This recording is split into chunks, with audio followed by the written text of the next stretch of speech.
이번 시간에는 날개의 가로 세로 비와 테이프 비에 대한 내용으로 진행을 해 보겠습니다.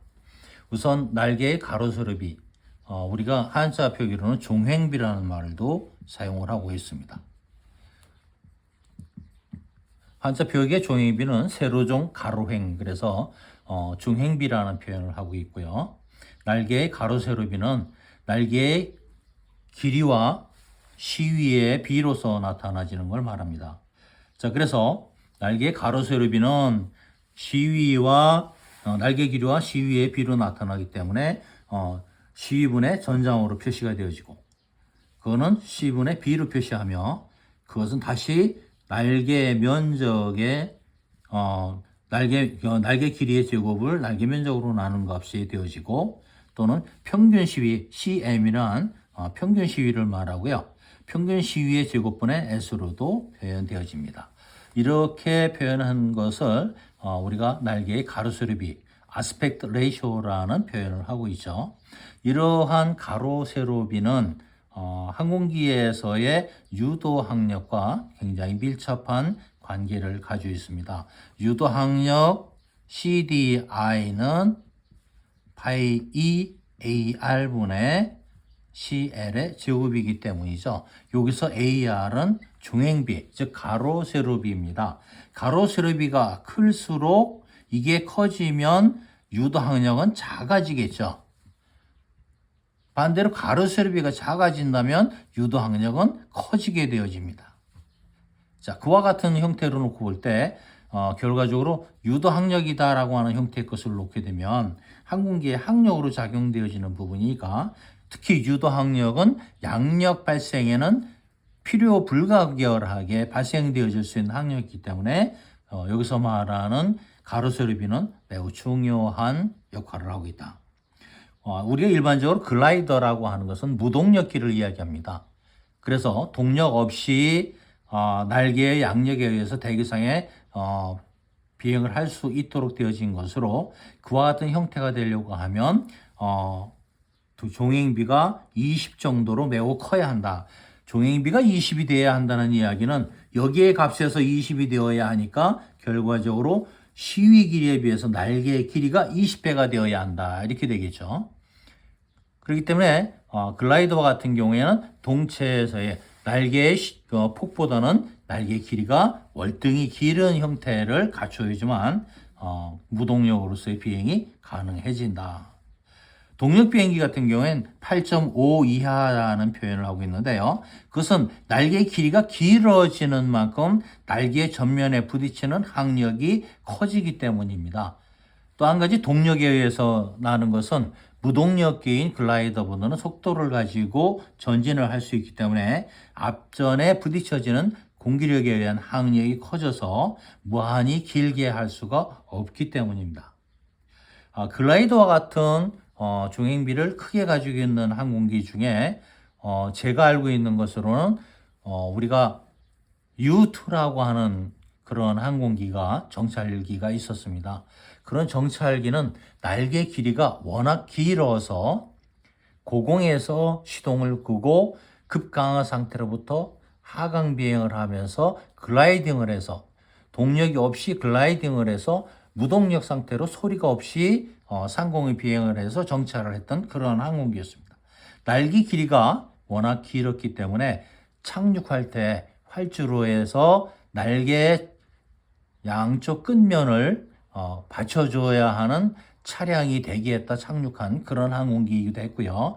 후에는 TOC에서 날개 끝쪽에다가 보조의 착륙 장치를 달아서 활주할 수 있도록, 착륙할 수 있도록 그렇게 만들어졌었습니다. 그와 같이 글라이딩을 해야 하는 항공기다라고 하면 그만큼 종횡비가 커야 되겠죠. 다음은 이제 테이프업입니다.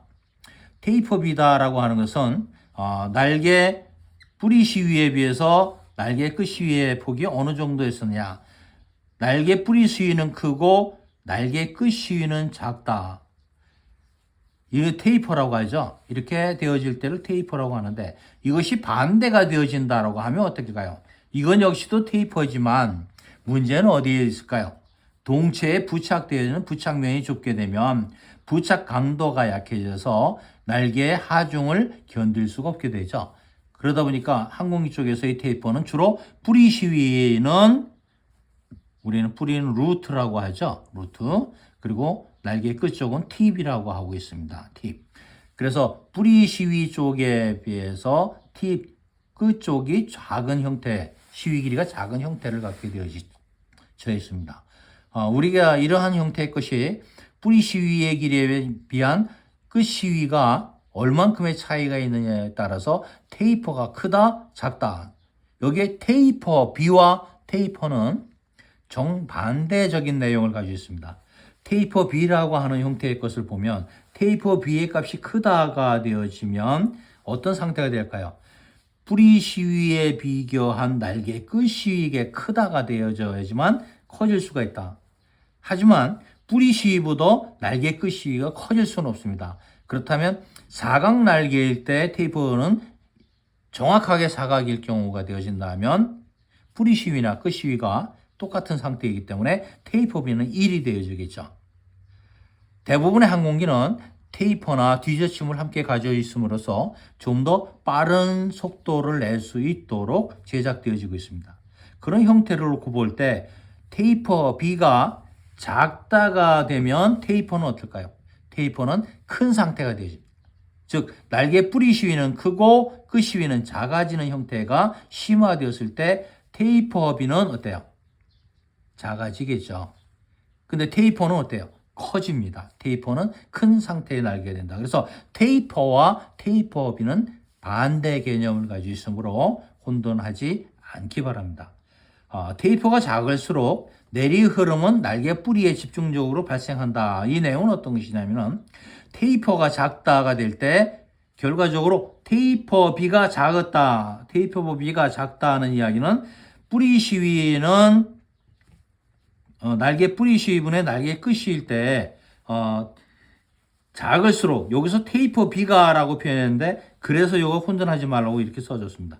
테이퍼가 작을수록 테이퍼 B가 작을수록 어떤 차이가 있을까요?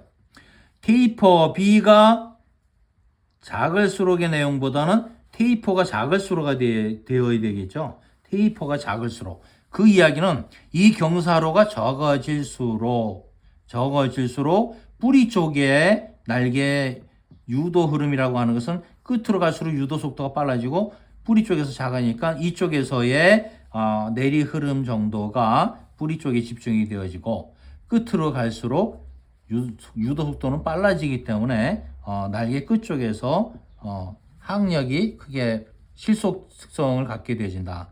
즉 흐름의 떨어짐이 그쪽에 갈수록 더 커진다가 되어지죠. 자, 테이퍼가 작을수록 또는 테이퍼 B가 작을수록은 내용이 서로 반대다라고 말씀을 드렸으니까 여러분이 혼돈하지 않기 바랍니다. 다음 시간에는 뒤젖힘각이나 처둠각 그리고 붙임각에 대한 내용, 비틀림각에 대한 내용을 공부하도록 하겠습니다.